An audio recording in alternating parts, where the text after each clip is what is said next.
सद्गुरु श्री ब्रह्म चैतन्य महाराज गोंदवलेकर, इनका प्रवचन 10 जून। हमारा व्यवहार परमार्थ सब उसकी इच्छा से घटता है। ऐसा हुआ होता तो अच्छा होता, ऐसा सोचना ठीक नहीं। जो होना उचित था वही हुआ, और वो राम की इच्छा से ही हुआ। परमात्मा ने जो इच्छा की वही हुआ। किसी बात की बाधा नहीं आई। यदि यही विश्वास हम रखें तो मन को आधार मिलता है। मेरे सब कर्मों के गुरु ही सूत्रधार हैं। सारी सत्ता गुरु के हाथ में है। उनके आगे किसी की एक भी नहीं चलती। हमारा जीना भी सब भगवान के हाथ में है, तो फिर और बातों की क्या गिनती। किसी की भी कितनी ही भली बुरी स्थिति हो, उन सब बातों का नियंत्रण भगवान ही करता है।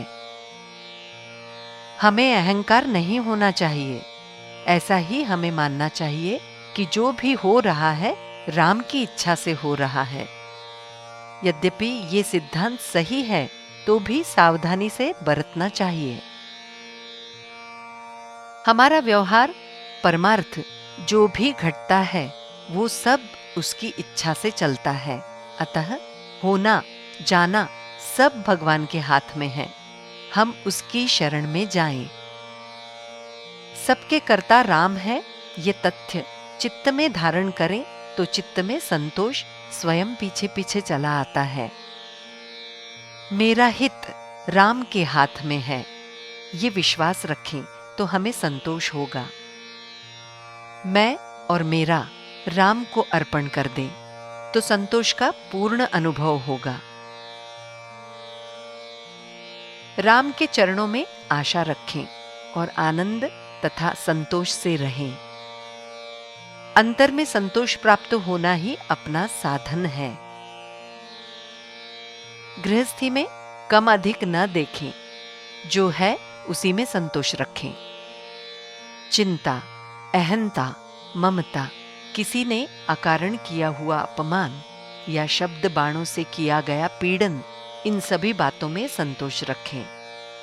हमें कोई दूसरा संतोष देगा ऐसा मानना भ्रांति है या गलती है। ईश्वर कृपा से ही उसकी प्राप्ति होती है। जब तक मन में कोई संदेह होगा तब तक संतोष की उपलब्धि नहीं होगी। विषय को खाद देने पर संतोष कैसे होगा। जब तक दृश्य का भान बनाया है तब तक संतोष नहीं होगा। जब तक हमारी वृत्ति सभी प्रलोभनों से मुक्त नहीं होती तब तक मन के संतोष की स्थिति प्राप्त नहीं होगी।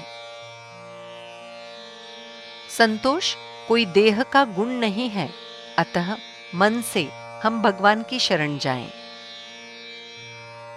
पांडव वनवास में थे, फिर भी उनका मन अखंड अनुसंधान में रहता था। पांडव यद्यपि भगवंत के थे, फिर भी वे वनवास नहीं टाल पाए। उन्होंने नामस्मरण किया जिससे उन्हें संतोष मिला।